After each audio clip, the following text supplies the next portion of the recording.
Welcome to Anchoring the Consciousness of Oneness World Summit. Our guest for this segment is Theodore Richards.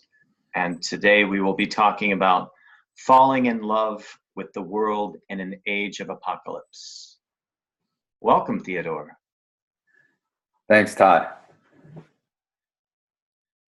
So we are living in an apocalyptic moment. I think that's my experience, but what do you mean by an age of apocalypse? Well,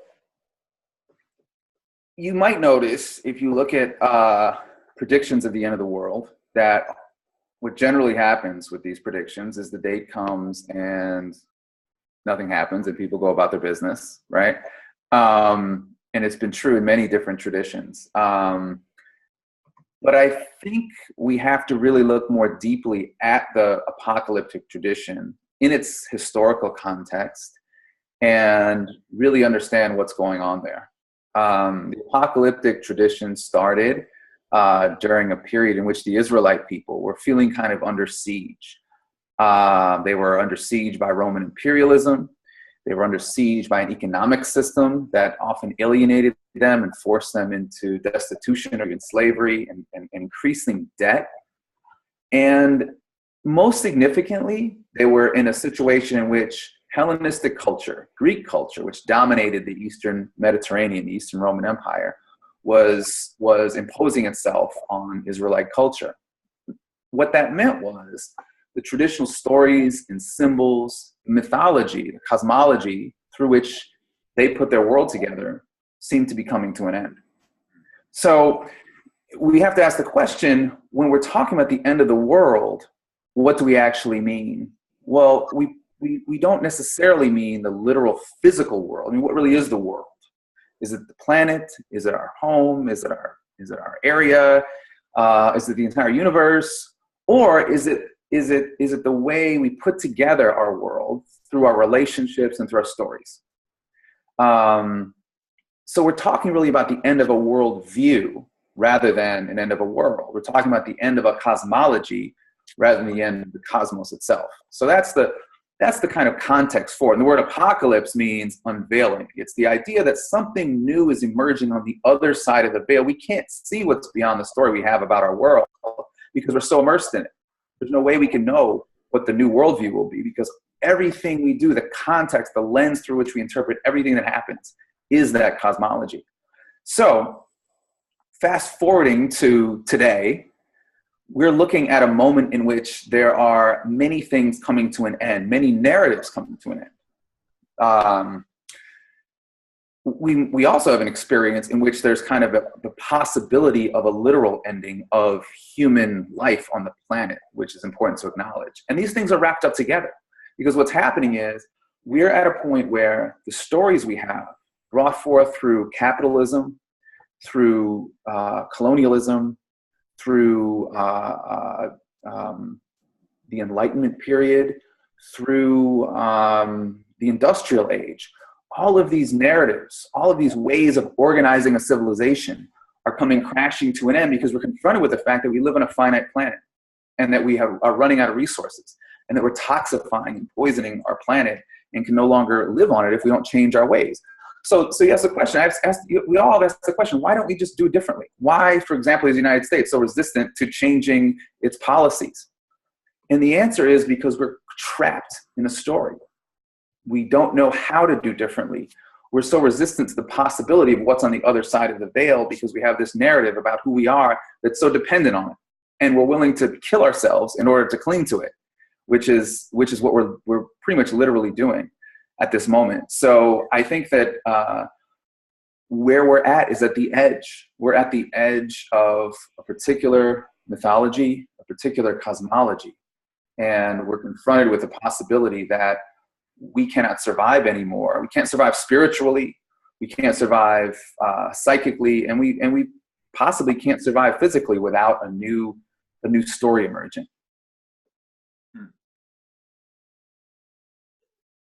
I like that phrase, trapped in a story. And the etymology of the apocalypse with the the veiling and unveiling.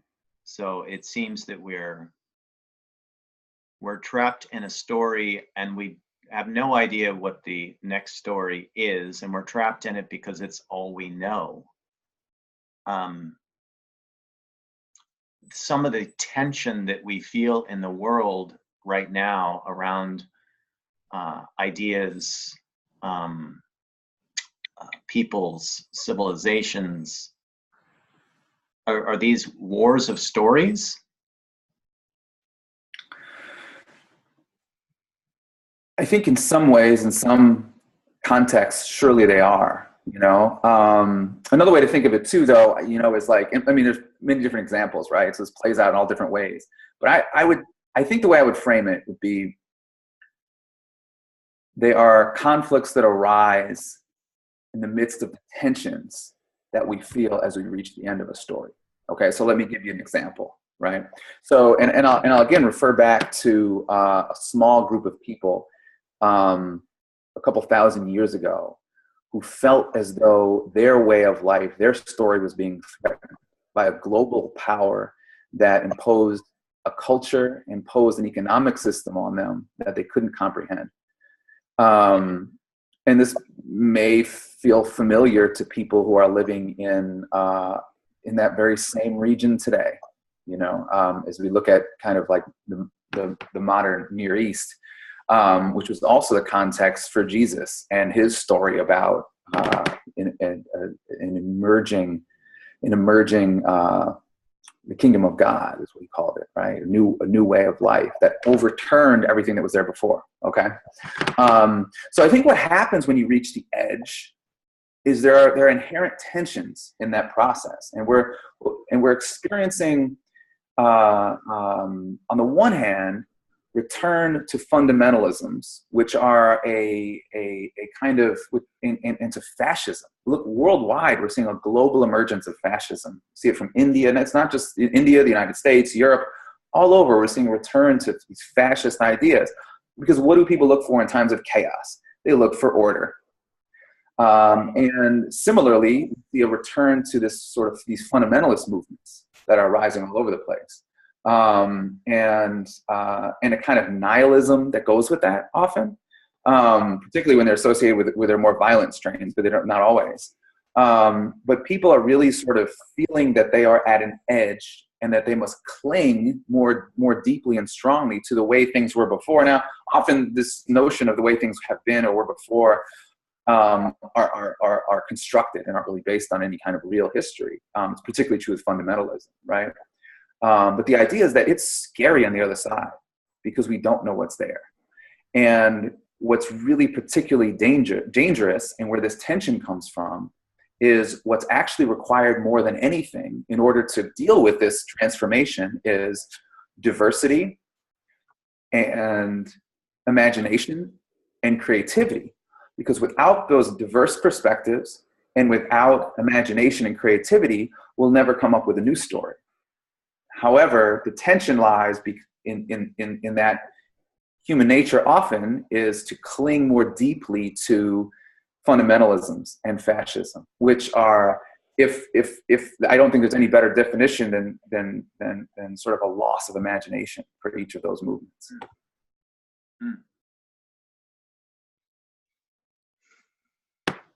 So we're in a online summit about consciousness here, and we're having a spiritual conversation, but we're also having a historical one and a sociological one. I'm guessing this new story, this new emerging story, has a spiritual foundation to it. Well, I think all spirituality is related to stories. I'm not sure that there's any tradition, for example, that's not rooted in a story. If you can come up with one, I'd welcome to hear it. But every tradition I'm familiar with, and I'm familiar with a lot of traditions, not every tradition on the planet that's ever existed, but everyone I've ever heard of is rooted in a story, and it's a particular kind of story. Another name for it is a myth, which tells us who we are It tells us where we come from. And most significantly, it tells us how we fit in the world and how we relate to the world and one another. Community and cosmos, the relationship between psyche and cosmos, the relationship between this I, this individual self, and the whole. Those are the kind of, and that's a broad generalization, but I think it's generally true that in most traditions, we have a story that gives us a context for how we relate to the world, right? And so our consciousness, that is to say, how we understand who we are, is based on these stories we have, okay? For example, in Buddhism, there's this concept called anatman, which means no self. And the idea is that there's no isolated individual self, that we cannot separate ourselves from this web of relationships in which we're enmeshed. It's not that we don't exist, it's that we don't exist in isolation, okay? So that's a particular story woven through other stories that tells us that this individual self can't be separated. So we're connected. My actions and your actions are together. So we're kind of all in this together. There are very different stories that one could tell too. You could tell a story in which my purpose here is to save my individual soul from this ugly mess of a planet that we're on, and go to some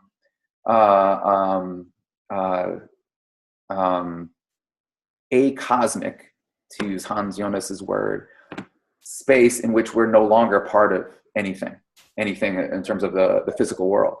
That's a very different story, right? So, in most indigenous traditions, there's something like what you find in African culture, this notion of Ubuntu, which says that a person is a person through persons. And there's many stories that kind of bring that to life, and how we become human in our relationships, right? So all of those stories are how we understand, how we both share and how we both develop our consciousness, and how we become connected or disconnected through those stories.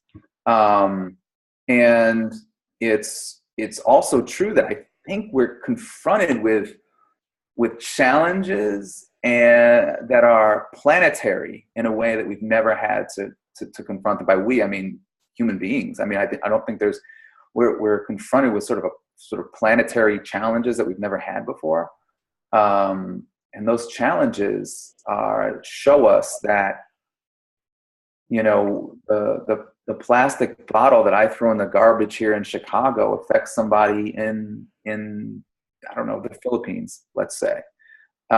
So how can I live my life in a way that I can care enough to not put that plastic bottle in the garbage? That's a question of consciousness, and it's a question of the story I tell. If my story is, well, those people don't really count. They're just people who live over there. They're not a part of they're not my problem, Or if I tell a story that's like, I'm just going to go die and go to heaven anyway, so who cares if we do the planet, right? That's another story. So the consciousness is rooted in a story, and it guides all of our actions, our ethical actions. It's the context for our ethical actions. So what are some of the attributes of this new story that are emerging? Well, I think I think there's a lot of things, and I think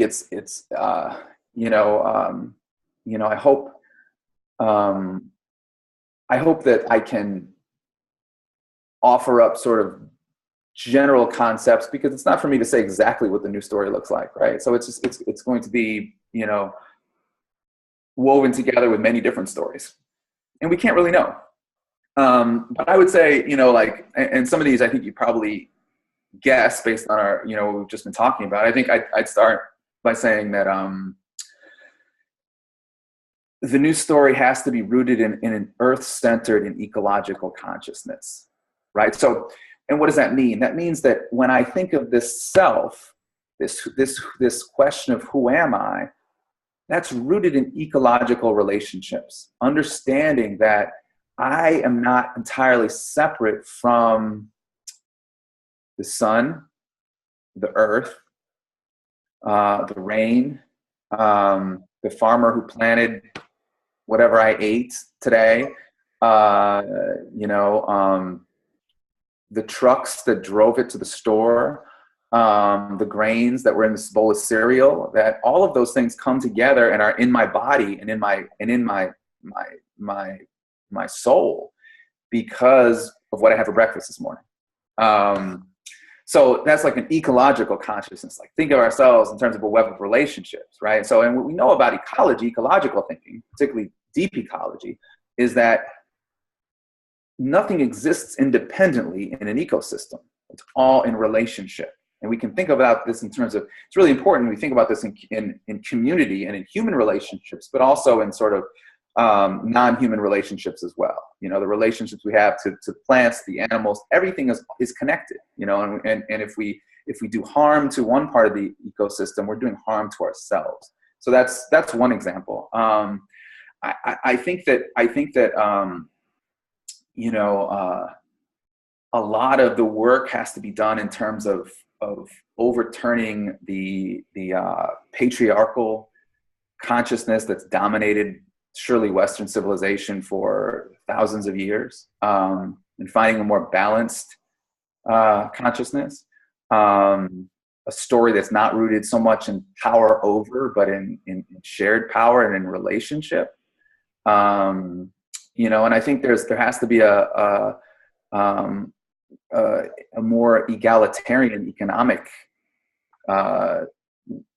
set of relationships that guide how we live. I mean, I think capitalism is more than just a system of trading and exchanging goods and services. Capitalism requires a certain type of consciousness. It requires us to think of ourselves as isolated individuals and competitors with one another. So it's really important that the ethos of the capitalist system really dominates modern consciousness. And it dominates the way that we kind of think of one another and how we relate to one another. It's woven through and couldn't exist without the colonial system. That's how modern corporations were created. They were created in terms of creating ways to exploit colonies. You know, and all of those things are related in this Enlightenment thinking that created these kind of this kind of fragmented world, this world in which we put people in different categories and things in different categories. And categories are important and useful. It's not that we can't have those things, but we need, I think, a consciousness that's rooted also in an understanding about the seamlessness of the world. You know, if we think about the things that most of our spiritual traditions, particularly the mystical traditions, are rooted in, they're rooted in this kind of seamlessness, this notion that we're not really that separate from one another, you know? I'd also just add, you know, and going back to what we talked earlier about fundamentalism and fascism, I think we need to think about our own wildness within as a way to kind of balance out the order that sometimes there's a tendency to focus on. Because we need the wildness within, because we also need wildness outside. We need the wild spaces on the planet in order to survive. Those wild spaces help to create a thriving planet, thriving ecologies. That's, you know, if we pave over everything, we've paved over, I think, some of our own creativity in the process. But also we've made our planet less inhabitable and flourishing. I'm just loving the idea of wildness, internal wildness to reflect the external wildness we need.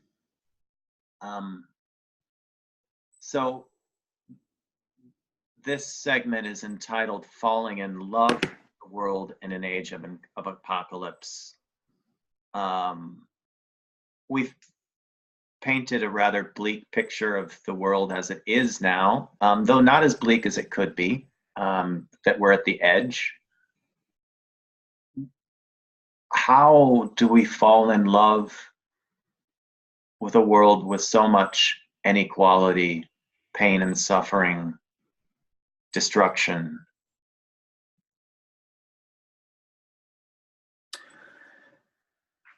That's real work, isn't it? Yes. Yeah, that's real work. You know,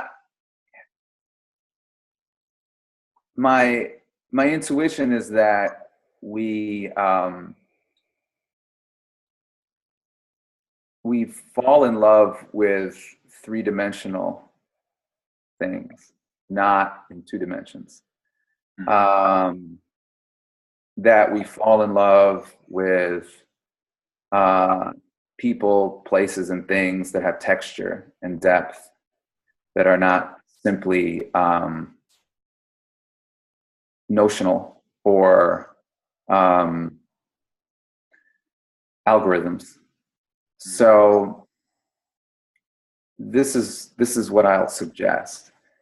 What I want to suggest is that in order to fall in love with the world, it requires us to kind of engage in the world in ways that we're encouraged not to, that capitalism encourages us not to, and that we're actually developing a consciousness in some ways that is the exact opposite of what's required. Because what we're doing through our fixation with screens is we're dealing with everything in two dimensions, and the dimension that's lacking on a screen, on a Facebook page, on a resume or something like that, the dimensions that's lacking is depth, and that's exactly what's required in order to fall in love. So that's one thing. Let's engage the world in its texture rather than simply in two dimensions. Part of what capitalism does also is it turns us into, and turns the world as a whole into something that's easily bought and sold. Turns us into something that's quantifiable. So we're sort of simultaneously consumers and products in that process. That's the whole big joke on us about the whole Facebook thing. Everyone's upset about. Everyone's mad at Zuckerberg for sharing data and all this, and justifiably so. I shouldn't laugh about it because it's a serious thing, but the joke is on us, because actually what everyone seems to miss here is that the product in Facebook is us. It's our selves that we've allowed to be turned into the exchange. Isn't that we're not buying anything on Facebook, it's free. What we're doing is we're selling ourselves to Facebook, so they have us, or this version of us, which is based on numbers that are reducing us to numbers. So there are a lot of flaws in the world, and it can be challenging. So all of those things that you said, like, that make the world hard to fall in love with, like, you were saying how it's like, man, it's so, there's so much suffering and all of this. Turning away from those things, though, is exactly what we cannot do to fall in love. Turning away from those things is how we avoid actually an encounter in which the possibility of falling in love happens. So that's the kind of engagement that's a start. It's not a guarantee. There's still a lot of work to do, but it'll never happen unless we actually try to engage the world as it is. Oh, that's beautiful. I have a copy of your most recent book, A Letter to My Daughters, Remembering the Lost Dimension and the Texture of Life. And I love the picture of you on the cover, a much younger Ted, one whom I did not know. So I noticed that dimensionality and texture are in the title of the book. It's a beautiful set of letters, by the way, written to your daughters. Why would you write that book, and why is it important now? So it's a small book. I was asked to write it as part of this series of small books, almost like a pamphlet. And it had to be between 8,000 and 9,000 words. So that was like a gift. It was like, here, and it was published as a book, though. It was a gift. You have this number of words. What are you going to do with it? And what I, so I thought, what would be the most important thing I could say with this gift of these words? And what was, what was sort of most alive to me was, as I watch my children grow, because what I see in my children is those very qualities that I'm suggesting we all ought to have, right? I don't have to teach them how to go be in the world and engage the world and fall in love with the world and to use their imagination. Those are things that don't need to be taught, I will, I'm getting on an airplane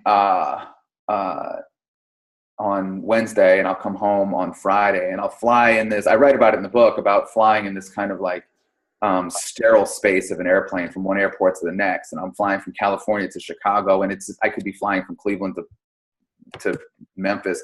It doesn't make any difference. It's the same thing on both sides. Everything is sort of sterilized and turned into a mall, and it's the same. And when I encounter my children, I will encounter them having created all kinds of new worlds that's what children's play is. It's the formation of new worlds.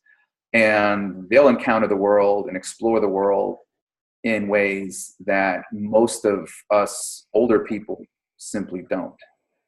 But I'm also acutely aware, because I'm raising 3 children, that they are growing up in a world that is not only in peril and requires this shift in consciousness that we're talking about. Well, they're growing up in a world that will do everything it can to take that imaginative, playful, exploring spirit out of them. So I thought, what can I do? What can I tell them in order to kind of, if I could give them one thing to try to do, it's hang on to this feeling of the world that's textured and deep, and to not spend too much time on the screen, but actually live in the world. And it's getting increasingly hard, So one thing I did, you mentioned the photo on the book, which is from the period in which I was writing, which was, 20, somewhere between, around 20 years ago, were these stories that I was telling, stories of travel and places that were really difficult places sometimes, but also places, and a time in which it was possible to really travel in such a way that we weren't constantly streaming photos to our friends on Twitter or whatever. So it was really it was really possible to be alone and to encounter the world in ways that I think people are increasingly finding it difficult, although I don't know if people finding it difficult is the right word. I think people are not even thinking that that's desirable in many cases. But I felt like to live a richer life, I ought to share with them the need that I think they have and that all human beings have to really encounter the world in all of its depth and sorrow and pain and also joy. Is there a story that you can share from the book? One that sticks out to you? Yeah. So yeah, I mean, I think, each story is that I tell is 4 stories of traveling to different places. And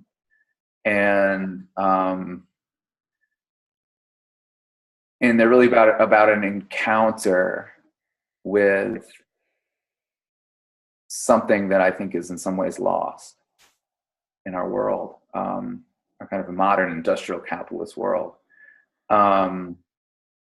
As context, I'll make reference to one of the stories, but as context for that, I sort of begin by sharing about a time when I was in the South Pacific, and I was on one of the Samoan Islands, flying from one island to the other, and I was getting ready to go to Asia. I was on my way to Vietnam, and I encountered a guy whose job was to install ATMs in the developing world, and he was an obscene and obnoxious guy, and he bought me beer and lobster and went on about all the prostitutes in Asia and which countries were good and not good, and where I should and shouldn't go.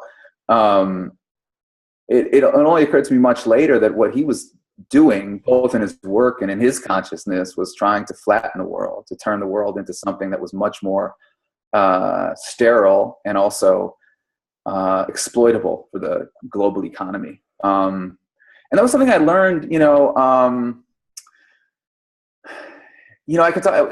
I'll use that as the segue into the story about when I was in Africa, and I was working for an NGO. And one of the things that I realized when working for an NGO is that there's a whole kind of development aid racket, and the purpose of it. Now, the NGO I worked for was corrupt in ways that even most NGOs are not.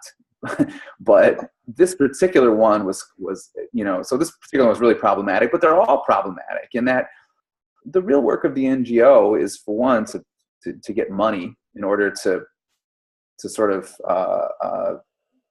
keep its own life going, but also to really introduce people who are living in traditional ways into the global capitalist economy. That's actually what they're doing. So I spent time teaching women, adults in an adult literacy program in a rural area in eastern Zimbabwe. And when I was finished with that, I left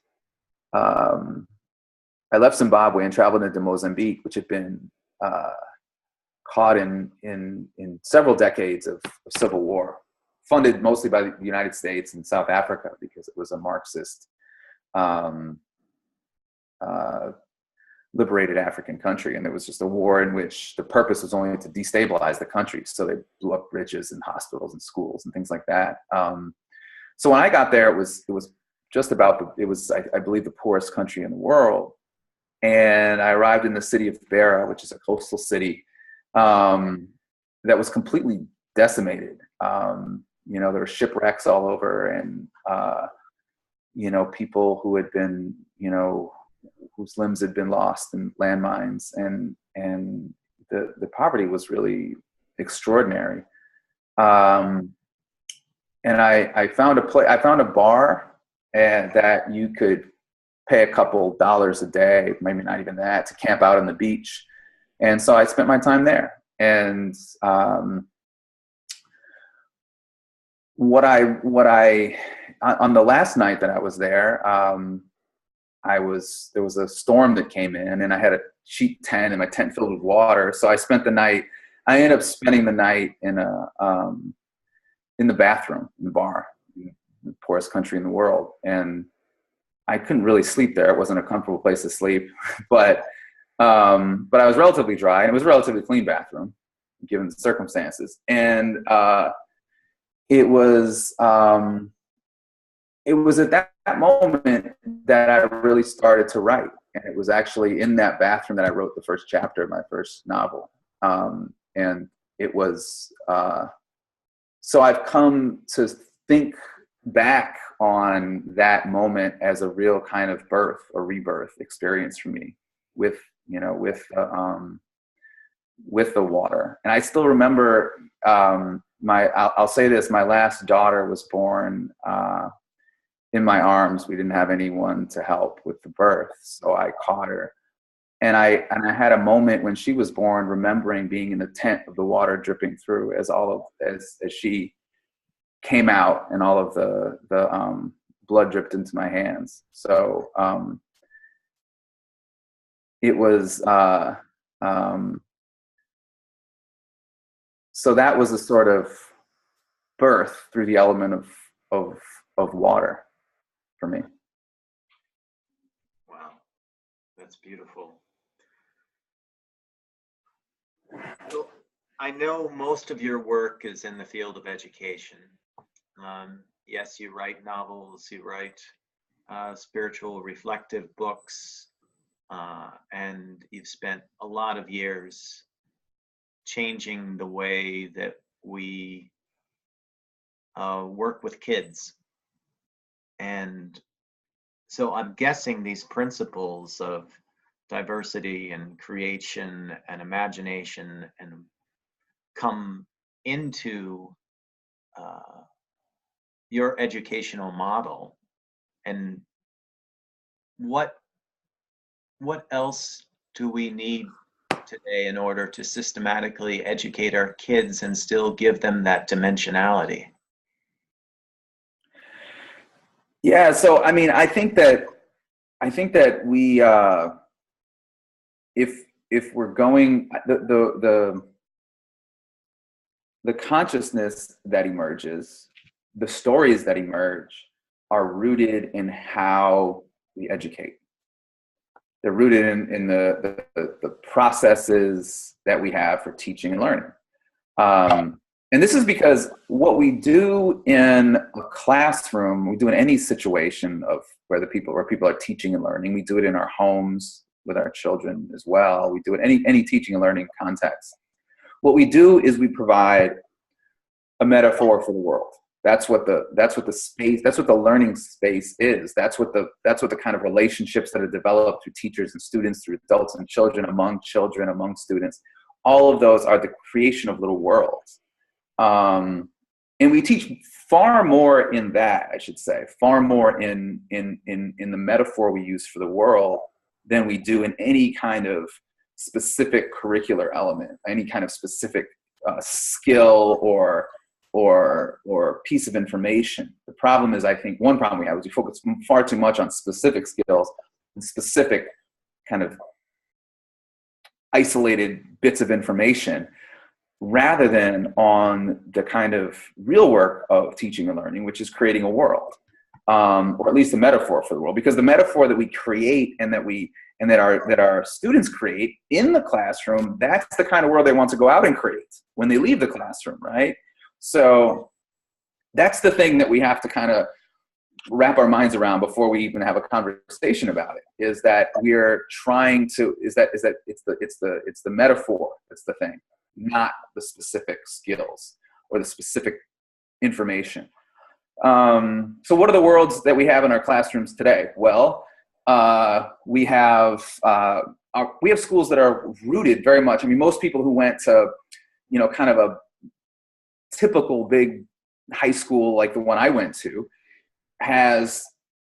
would have experienced the school that's rooted in, and all these schools were developed through the Industrial Revolution, rooted in the concept of the school as factory, training workers, for one, to work in factories, because that was what they thought most people would do, but also, I think, on a deeper level, training people to think of the world as a factory, of themselves in a mechanistic, machine-like way. You go into the math class, they deposit the math into you, and then you go down the conveyor belt up the road to the Spanish room, and they deposit some Spanish in you. And that's a great system for making automobiles or cell phones. It's less useful when you're trying to create creative people who are able to confront completely new challenges and problems. Because even if you don't buy into the framing that I use about apocalypse and about myth making, it's undeniable that humanity is facing new challenges that require new ways of thinking. That's pretty tough to deny at this point in human history. So that's one metaphor. These are in no particular order, but another metaphor is the prison. And this is really rooted in this kind of Augustinian model of the universe, in which we are in a fallen world, and our aim is to get out of the world, salvation for the individual soul, right? So the prison model is, we're going to treat everyone with these punitive measures, and a lot of these are rooted in these racist and classist assumptions about what certain groups of people. You don't see these sort of schools in wealthy areas. These schools sort of use a punitive model, and the purpose of the school is to get out. The purpose of school is to get away from the school and get away from one's community, and to sort of pick out those few successful examples, and everyone else is sort of relegated to poverty or prison. And I think the model that's most kind of in vogue now is the notion of using business and capitalism for schools. We see it in initiatives such as Race to the Top, which is this idea that schools are kind of competing with each other, and it's a capitalist model. They're competing with each other for resources. And the successful schools are the successful models, and in the marketplace, they'll be rewarded for what they've done. And you see it with the charter movement, which is a privatization movement for schools. So, and these are all rooted. You know, we call in Chicago, we call where I'm at, we call the head of the public schools the CEO now, right? Because he's supposed to run it like a business, because no one has ever messed anything up in the corporate world before. So everything always works out exactly the way you want it to. So those are kind of the metaphors we have today in most schools. So there are a lot of alternatives to that, and I'll just name a few that come to mind. I'd start by just saying, sure, generally, let's think of our educational spaces of teaching and learning as something that ought to be holistic rather than fragmented. That is to say that we need to think about the whole community in the process, the whole family in the process, to think about breaking down the lines between subjects, to think about breaking down the lines between students of certain ages and grade levels. You know, I've been thinking, not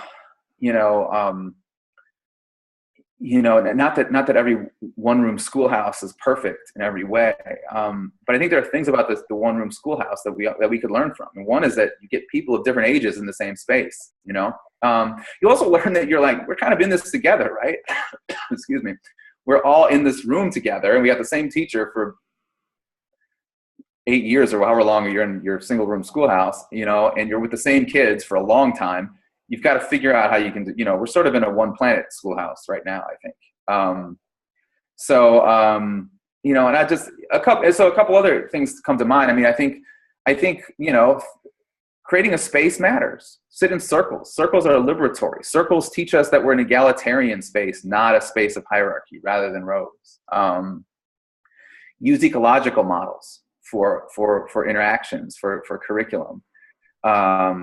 Get outside and get our hands dirty. Actually do things that are both embodied and also that are rooted in actually touching things that are not in sterile spaces, not in containers all the time. I'd say ask questions rather than give facts is really important. Usually in a circle of young people, there's enough wisdom in the circle, or circle of anyone, there's enough wisdom in the circle to get all the facts out if we have a conversation about it. But when you ask a question rather than give a statement, you've actually opened the door to someone to say, I care what you think, and I know that you have something to say. And that the world, again, remember, we're creating a metaphor for the world. The world is a place in which I'm empowered to actually say something and know something that matters. Figure out ways to create a sense of exploration. I mean, I think that the biggest thing that anyone can do for a young person is instill a spirit of exploration. This idea that we want to learn, we want to discover our world. In some ways, we can think of the human being. If we compare human beings to our other ape cousins, one of the things that's unique about humans is that we have this quality of neoteny, which means we stay young longer.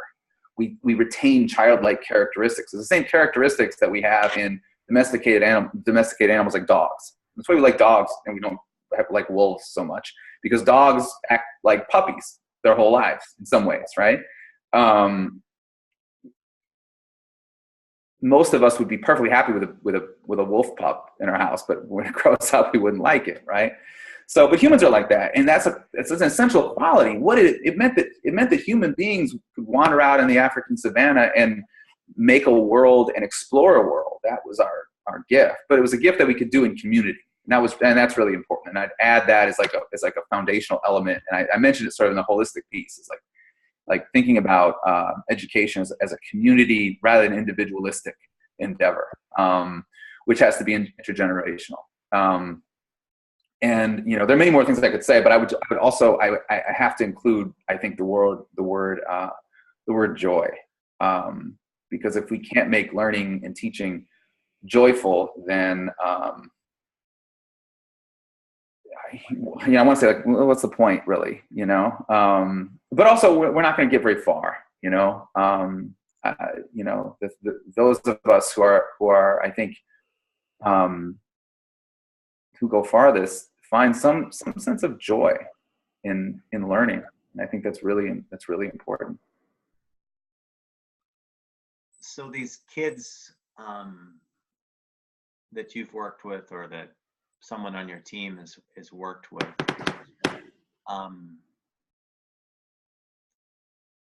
what types of things do they do to build this capacity for their own curiosity, their own joy and exploration, valuing their creativity? Do you just take them to a field and let them run wild?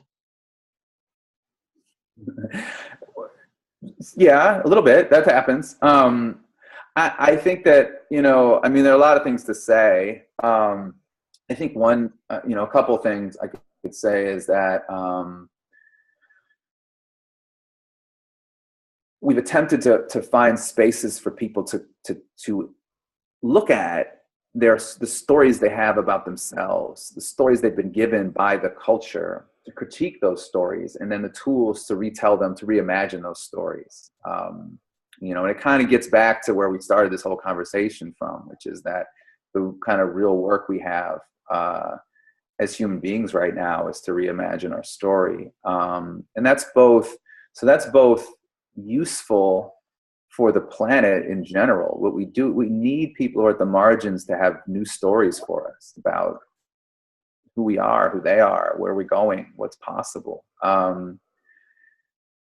It's also healing for the individual to be able to look at and critique the story and then reimagine it. I'd also add to that, the other piece, kind of in terms of like what's the context for that to happen. Our experience has been,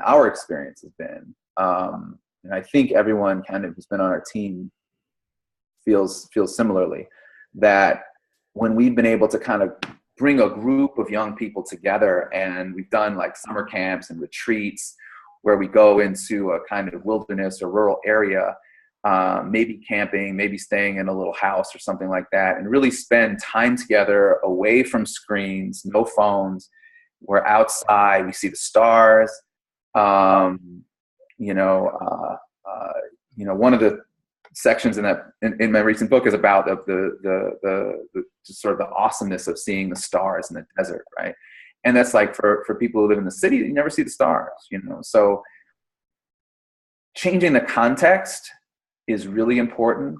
The possibility of actually being in the dark and being safe is really important. The possibility of seeing stars is important. The possibility of being in wild spaces where it's at once quiet and a little bit scary and also beautiful is really important. And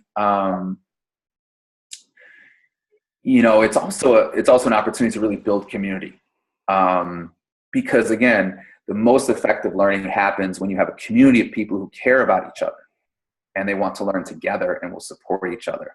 It does not happen, in spite of what they'll tell you, it does not happen when people are in competition with each other and want to knock each other down or beat each other. It happens when you're in community. So building community through those kinds of practices is really important. So I'm curious at how this, you live on the south side of Chicago. How do you find texture in your daily life? Yeah, this is so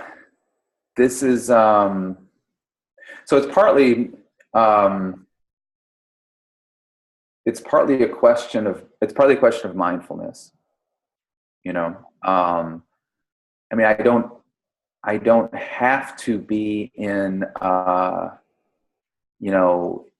in the wilderness to find texture.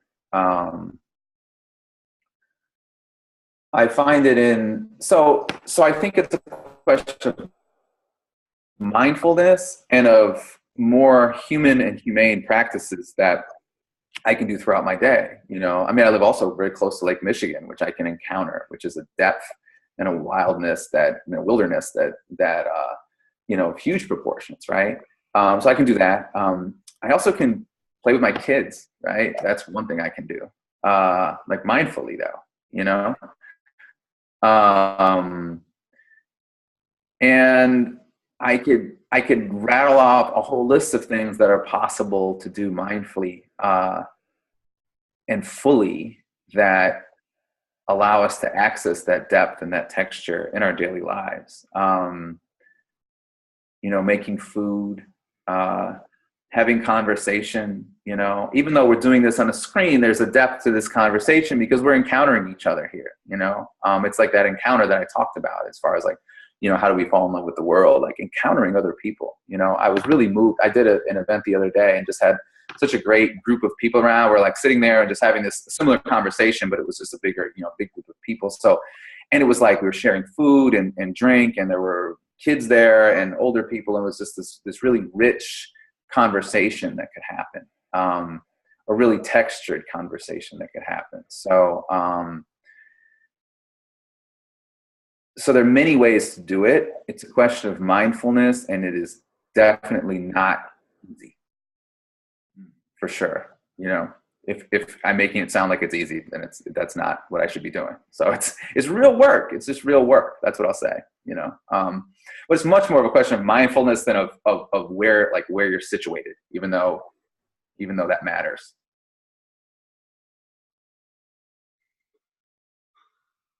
A memory just came to me with this talk about encounter of a concert I went to a long time ago, probably maybe a dozen years ago. It was a really magical concert, a lot of energy, and not just from the band on stage, but with the audience, that type of experience where you're looking at people around and amazed at, are you having this experience too? And you could see it in their eyes that they are.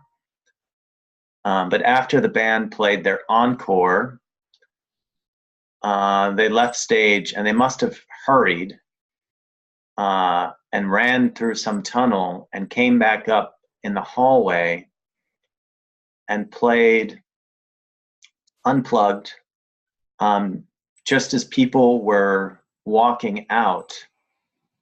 And the experience of that was not just that breaking down the audience and the performer getting off of stage. It was that you had eye contact with these people as you walked past them. And it just really grounded the magic of the experience, because there was this, we're on the same plane now. We are having an encounter. I'm not just listening to you perform, we're having an encounter. That's going to stick with me from this discussion that we had. Yeah, it reminds me of another travel story I had. So I was in Tibet, and on my way to Everest Base Camp in Tibet, and I was at a little town called Tashi Dzom, and I think that was the name of the town. We were sitting in some sort of restaurant or pub or whatever, and having a discussion about Buddhism, and we came out onto the street. There was just one road in this town. It's a very small town. Came out onto the street, and it was dusk, and Mount Everest was in the background. You could see Mount Everest, and all of the children in the town came out into the street with instruments and just played music for everyone. That was so it's kind of like your story, except mine is mine has a little more dramatic setting, but it's the same idea, you know. And yours is not within the context of capitalism. Yeah, but you know, we have to find these spaces. You know, it's a question of mindfulness anyway. You know, because I could have recorded it and sold video of it or something. Now, if I had it, I didn't have a recording thing. You know, so it's really a question of how we encounter it. You know, so I don't know that I don't know that it's ultimately any different. You know, there's way more texture in our world than we give credit, but our consciousness is not there. That's really the question. It's a question of consciousness. So one last question. We're participating in anchoring the consciousness Oneness World Summit here. How does oneness intersect with our discussion today? Yeah, I mean, I think pretty straightforwardly. I think going back to the, early in our conversation, I brought up this notion, this Buddhist notion of anatman, which is this concept of the self as being inseparable from the other, because we're in such an interconnected cosmos. There is obviously distinction between you and me, but ultimately we're kind of in this together. Like in the one room schoolhouse, we're kind of stuck with each other, whether we want to be or not. The plastic bottle I throw away is going to affect someone on the other side of the planet and come back to me. So I think that the question we have now as a species really is, how can we develop a consciousness that reflects that reality, that reflects that knowledge that we are really deeply, deeply connected and can't separate ourselves from one another.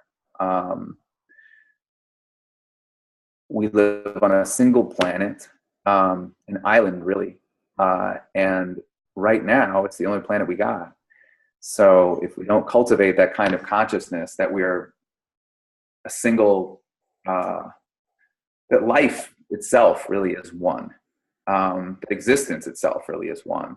Now its diversity is wonderful and beautiful and real, but we have to live our lives as if we are connected and as if we're part of the same home, the same community, or we'll just keep destroying one another and ultimately destroy ourselves in the process, I think. Thank you, Ted. Thanks for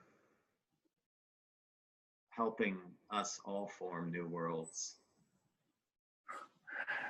Thank you, Todd.